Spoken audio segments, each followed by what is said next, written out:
পাহাড়ের মধ্যে অবস্থিত একটি ছোট্ট শহরে অ্যালেক্স নামে একটি ছোট ছেলে স্থানীয় বেকারিতে কাজ করত। তার উপার্জনের প্রতিটি পয়সা সে সঞ্চয় করত। তার কষ্টার্জিত সঞ্চয় দিয়ে সে একটি আশ্রয়কেন্দ্র থেকে একটি কুকুরছানা কিনেছিল।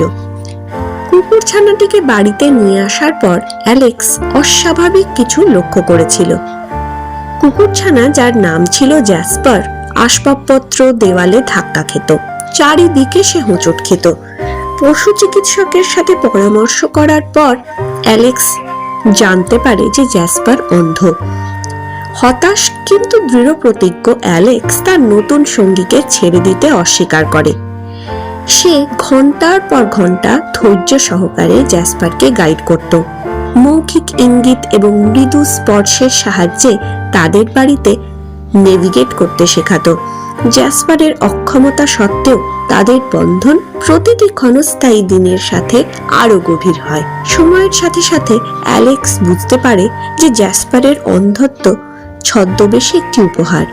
তার গন্ধ এবং শ্রবণ শক্তির তীক্ষ্ণ বোধের সাথে জ্যাসপার অ্যালেক্সের মেজাজে সূক্ষ্ম পরিবর্তনগুলি শনাক্ত করতে থাকে এবং প্রয়োজনের সময় সর্বদা তাকে সে আশ্বস্ত করত।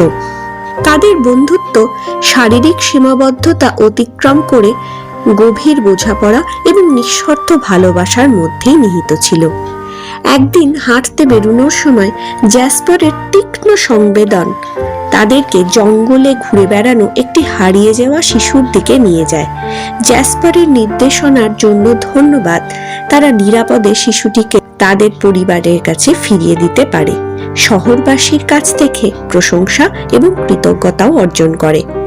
জ্যাসপারের মাধ্যমে অ্যালেক্স একটি অমূল্য পাঠ শিখেছিল যে প্রকৃত সৌন্দর্য লুকিয়ে থাকে চেহারার মধ্যে নয়, বরং একজনের চরিত্রের গভীরতা এবং তাদের হৃদয়ের উদারতায়।